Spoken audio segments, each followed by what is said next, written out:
मुझे वांट है। राधे राधे राधे राधे राधे राधे राधे हो।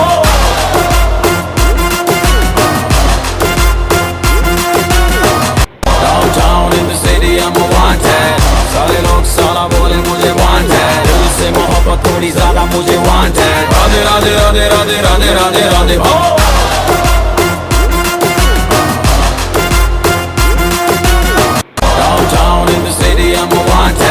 सारे लोग सारा बोले मुझे वांट है। दिल से मोहब्बत थोड़ी ज्यादा मुझे वांट है। राधे राधे राधे राधे राधे राधे राधे हो।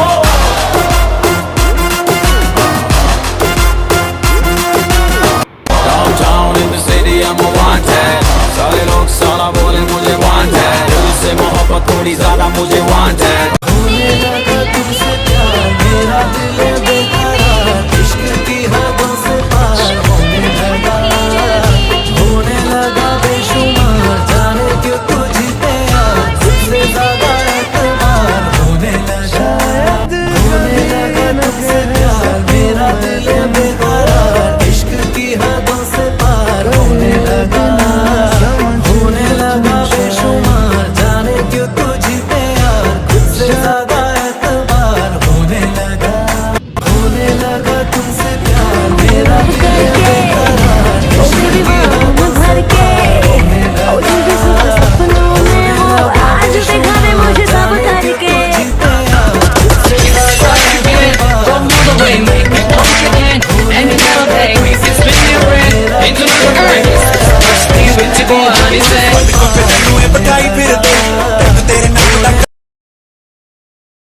कितनी हसीनों पे कितनी दफा ये डोला, फिर भी फकीरों का पहने हुए है चोला।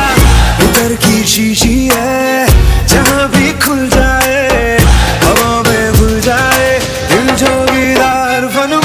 कितनी हसीनों पे कितनी दफा ये डोला, फिर भी फकीरों का पहने हुए है चोला। उतर की शीशी है जहाँ भी खुल जाए, हवा में घुल जाए दिल जोगीदार फन। कितनी हसीनों पे कितनी दफा ये डोला, फिर भी फकीरों का पहने हुए है चोला।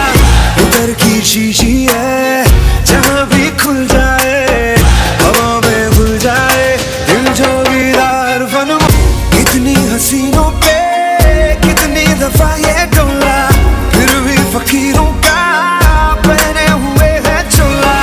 उतर की शीशी है जहाँ भी खुल जाए, हवा में घुल जाए दिल जोगीदार फन। कितनी हसीनों पे कितनी दफा ये डोला, फिर भी फकीरों का पहने हुए है चोला। उतर की शीशी है जहाँ भी खुल जाए, हवा में घुल जाए दिल जोगीदार फन। बस तू ही तेरे बिन कोई न जचदा, बस तू ही तेरे बिन कोई न जचदा। तेरे बिना मैनू सारा पिंड खाली लगदा, तेरे बिना मैनू सारा पिंड खाली लगदा। बस तू ही तेरे बिन कोई न जचदा, बस तू ही तेरे बिन कोई न जचदा। तेरे बिना मैनू सारा पिंड खाली लगदा,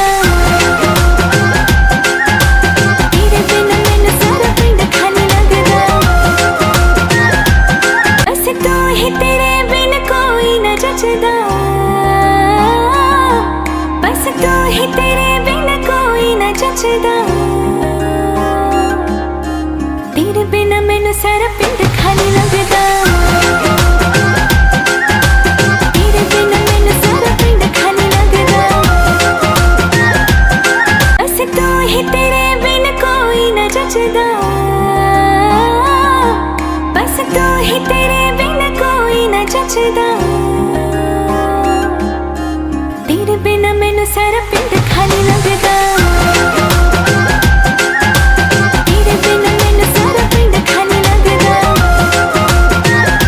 क्या आपने कभी किसी पेड़ पर एक से ज्यादा फल देखे हैं?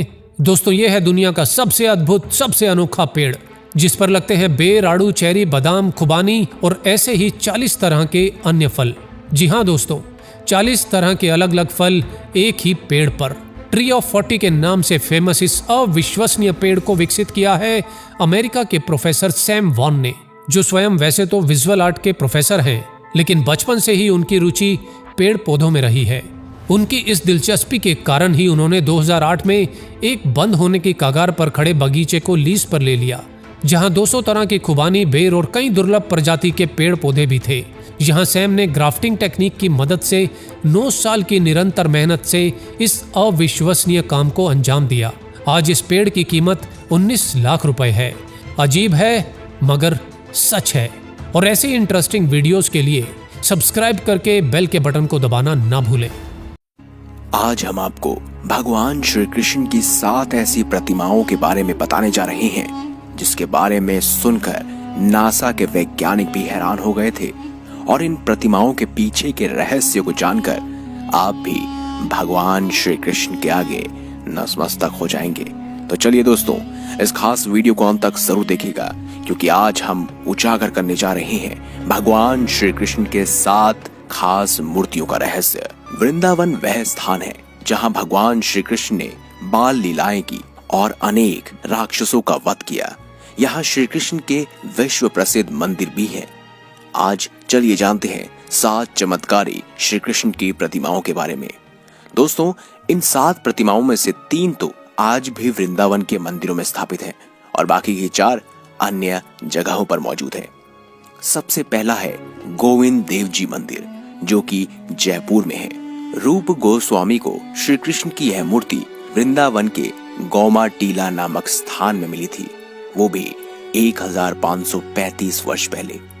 उन्होंने उसी स्थान पर छोटी सी कुटिया, एक मूर्ति को स्थापित कर दी। इनके बाद रघुनाथ भट्ट गोस्वामी ने गोविंद जी की सेवा पूजा संभाली। उन्हीं के समय में ओमेर नरेश मान सिंह ने गोविंद जी का भव्य मंदिर बनाया। इस मंदिर में गोविंद जी की 80 साल तक विराजमान रहे। औरंगजेब के शासनकाल में वज्र पर हुए हमले के समय गोविंद जी को अनेक भक्त जयपुर ले गए। तब से गोविंद जी जयपुर के राजकीय महल में विराजमान है। इस प्रतिमा को अगर आप देखेंगे तो आप इसे देखते ही हिप्नोटाइज हो जाएंगे। पता नहीं, लेकिन मनोवैज्ञानिक भी कहते हैं कि इस मूर्ति की आंखों में कुछ खास रहस्य है। अगला है मदन मोहन जी करौली। जी हाँ, ये मूर्ति अद्भुत प्रभु को वृंदावन में काली देह के पास द्वादशीय टीले से प्राप्त हुई थी। उन्होंने सेवा पूजा के लिए यह मूर्ति मथुरा के एक चतुर्वेदी परिवार को सौंप दी। चतुर्वेदी परिवार से मांगकर सनातन गोस्वामी ने 1590 ईसा पूर्व में फिर से वृंदावन के उसी टीले पर इसे स्थापित कर दिया। वहीं मुल्तान के नामक व्यापारी रामदास कपूर और उड़ीसा के राजा ने यहाँ मदन मोहन जी का विशाल मंदिर बनवाया। दोस्तों, इस मूर्ति के बारे में खास पहलू ये है कि ये एक अलग ही मूर्ति है। इसकी बांसुरी को अगर आप ध्यान से देखेंगे तो कभी यह सोने की चमकती है तो कभी चांदी की। इसके पीछे के असल धातु का पता नहीं चल पाया है, लेकिन होना हो ये भी एक रहस्य से कम नहीं। अगली है गोपीनाथ जी जयपुर। कहते हैं रायसल राजपूतों ने यहाँ मंदिर बनवाया और औरंगजेब के आक्रमण के दौरान इस प्रतिमा को भी जयपुर ले जाया गया था। तब से गोपीनाथ जी वही पुरानी बस्ती में स्थित गोपीनाथ मंदिर में विराजमान है। इस मूर्ति को अगर आप ध्यान से देखेंगे तो इनके कानों के आकार को देखकर आप ये पता नहीं लगा सकते। दोस्तों, ये अपने आप में ही मूर्ति एक अद्भुत मास्टरपीस है। अगली है जुगल किशोर जी पन्ना। दोस्तों, भगवान श्री कृष्ण की यह मूर्ति हरि राम जी व्यास जी ने 1620 ईसा पूर्व में बसाई थी। वासा जी ने उस प्रतिमा को वहीं प्रतिष्ठित कर दिया था। कहा जाता है कि यह मूर्ति पन्ना धातुओं से बनी हुई है और अगर आप इस मूर्ति को देखेंगे तो आप भी इसकी चकाचौंध के आगे फीके पड़ जाएंगे। अगला है राधा रमणी जी वृंदावन। जी हाँ, गोपाल भट्ट स्वामी को गंडक नदी में एक शालिग्राम मिला। उसे वृंदावन ले गए, काशी घाट के पास मंदिर में प्रतिष्ठित कर दिया और एक दिन किसी दर्शनार्थी ने कटास कर दिया कि चंदन लगाए। शालिग्राम जी तो ऐसे लगते हैं मानो कड़ी में बैंगन पड़े हों। यह सुनकर गोस्वामी जी बहुत दुखी हुए, पर सुबह होते ही शालिग्राम से राम रमण की दिव्य प्रतिमा प्रकट हो गई। यह दिन बहुत ही अचरज भरा था। आखिर कैसे एक शालिग्राम से एक प्रतिमा प्रकट हो सकती है? दोस्तों यही तो इस मंदिर की खास बात है, इसीलिए इस मंदिर में जरूर जाइएगा। अगली है राधा बल्लभ जी, खास मूर्ति वृंदावन की है। दोस्तों भगवान श्री कृष्ण का यह सुंदर प्रतिमा हिरण्यवंशी को दहेज में मिली थी और उनका विवाह देववन से वृंदावन आते समय चट थावल गांव में आत्मदेव ब्राह्मण की बेटी से हुआ। दोस्तों कहा जाता है कि यहाँ पर लाल पत्थर वाले पुराने मंदिर में राधा बल्लभ जी प्रतिष्ठित हो रखे हैं। शाम के समय आप इस मूर्ति को देखेंगे तो ये लाल रंग से काले में परिवर्तित हो जाती है। अगली है बांके बिहारी जी की मूर्ति जो कि वृंदावन में है। दोस्तों ये मूर्ति अपने आप में बहुत ही भावशाली है। इसके मुकुट को अगर आप देखेंगे तो इसमें न जाने कितने सारे पत्थर लगे हुए हैं, वो भी बेशकीमती पत्थर दोस्तों।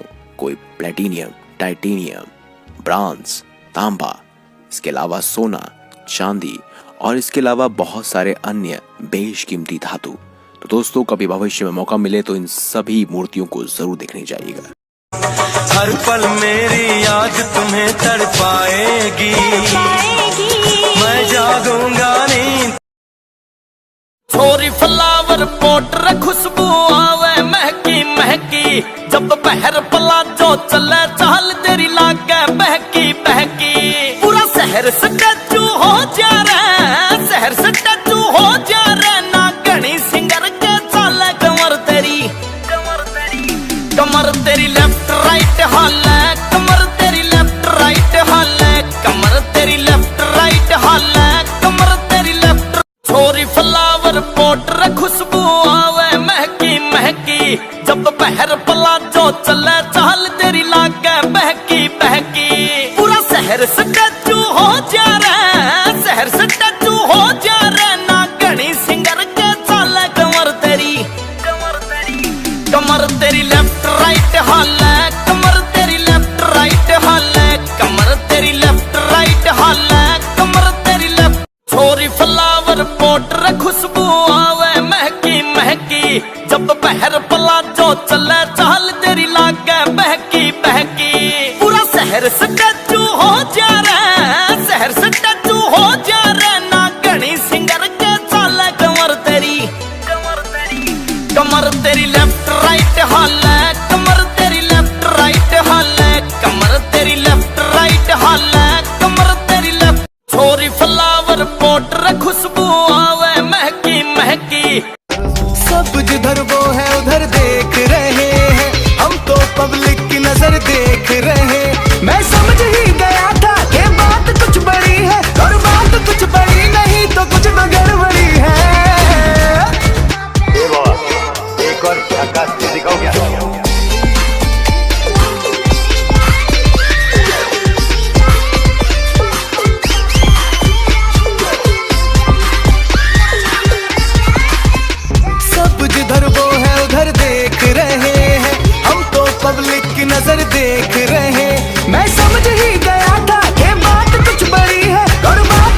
हो एक बात बताओ तो, यादों में मरते हो क्या तुम हमसे अब भी मोहब्बत करते हो?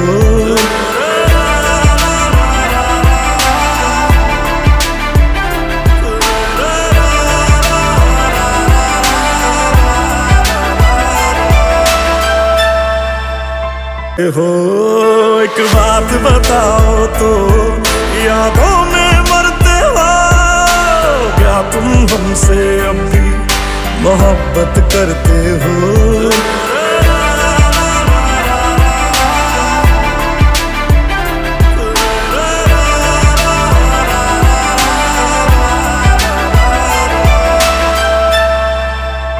हो एक बात बताओ तो, यादों में मरते हो क्या तुम हमसे अब भी मोहब्बत करते हो?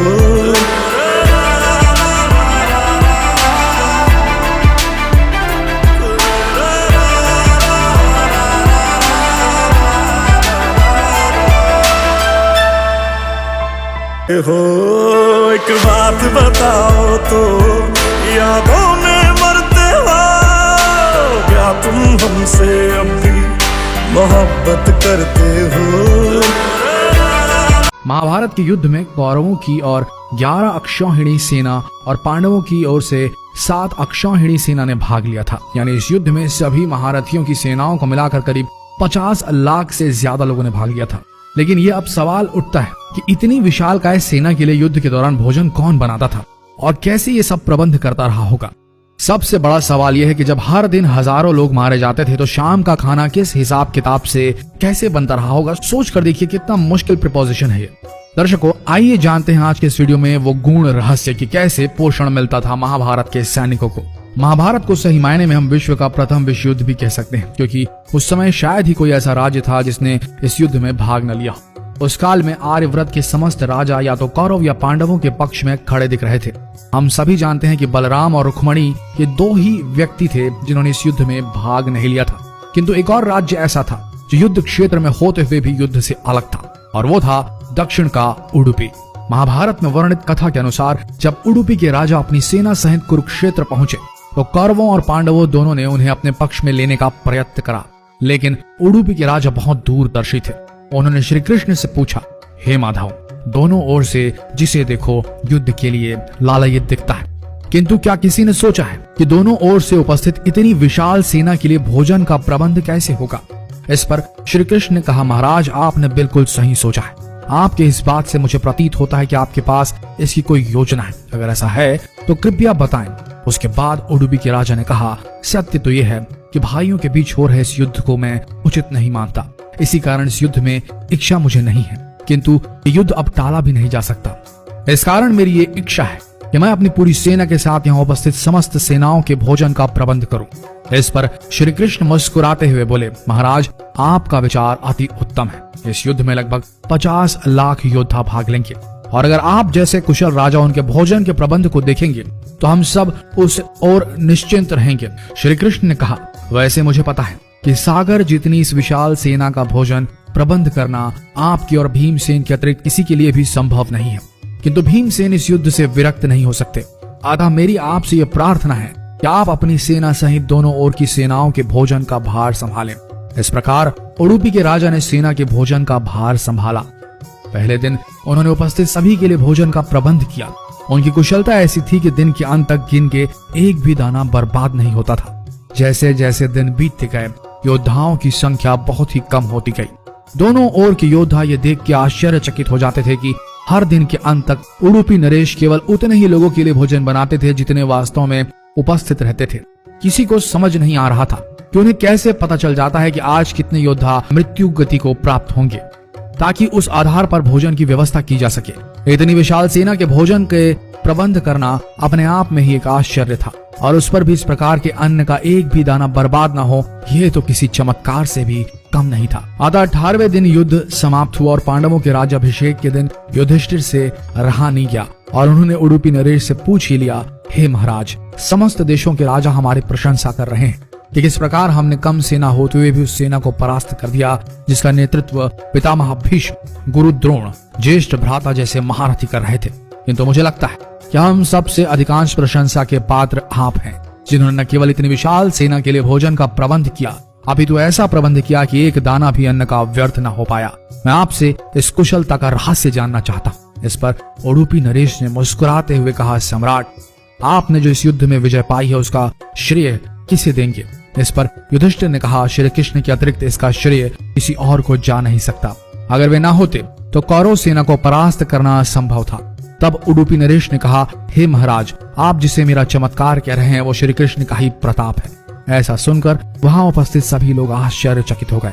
तब उडुपी नरेश ने इस रहस्य से पर्दा उठाया और कहा, हे महाराज, श्री कृष्ण प्रतिदिन रात्रि को मूंगफली खाते थे। प्रतिदिन शिविर में गिन के मूंगफली रखी जाती थी और उनके खाने के पश्चात गिनकर देखी जाती थी उन्होंने कितनी मूंगफली खाई है। वे जितनी मूंगफली खाते थे उसके ठीक 1000 गुना सैनिक अगले दिन युद्ध में मारे जाते थे। अर्थात वे अगर 50 मूंगफली खाते थे तो समझ आता था कि अगले दिन 50,000 योद्धा युद्ध में मारे जाएंगे। इसी अनुपात में अगले दिन भोजन कम बनाया जाता था। यही कारण था कि कभी भी भोजन व्यर्थ नहीं हुआ। श्री कृष्ण के इस चमत्कार को सुनकर सभी उनके आगे नतमस्तक हो गए। यह कथा महाभारत के सबसे दुर्लभ कथाओं में से एक है। कर्नाटक के उडुपी जिले स्थित कृष्ण मठ में यह कथा हमेशा सुनाई जाती है। ऐसा माना जाता है कि इस मठ की स्थापना उडुपी के सम्राट द्वारा ही करवाई गई थी, जिसे बाद में श्री माधव आचार्य जी ने आगे बढ़ाया। तो दर्शकों, उम्मीद करते हैं कि आज की ये प्रस्तुति पसंद आई होगी आपको और आप समझ गए होंगे कि पोषण वही सही है जिसका एक दाना भी व्यर्थ न जाए। शायद आप इस गूढ़ रहस्य को समझ गए होंगे और अगली बार अपनी थाली में खाना छोड़ने से पहले सोचेंगे जरूर। तो मिलते हैं अगले दिलचस्प वीडियो में, तब तक के लिए बने रहिए इस पेज के साथ और हो सके तो जो भी आपको लगे इस ज्ञान को जितना हो सके इस वीडियो को शेयर करें, ताकि हमारा देश पुरातन भारत जो था उससे जुड़ सके आज का आधुनिक भारत। मिलते हैं अगले दिलचस्प वीडियो में, तब तक के लिए आप सबका धन्यवाद।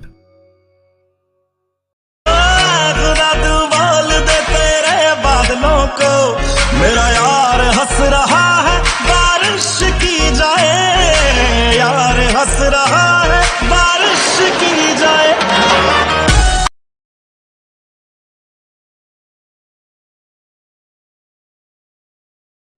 उड़ीक दियां अखां तकियां तैनूं ओरा भी तरसे ना आउंदा। जवानी दी सवेर अड़िया कानूं टलदी शाम लेके लाउंदा। जवानी दी सवेर अड़िया कानूं टलदी शाम लेके लाउंदा। वे फुੱਲ मर जाउण दी तरह टल जाने ना वे जोबन बहारा। हवा दा बुल्ला आजा बन के बैठी मंजे ते पक्षी दी गल मारा। हाय मेरी परम परम परम परम परम सुंदरी, हाय मेरी परम परम परम परम परम सुंदरी। सर से पैर तलक बेतहाशा हुस्न से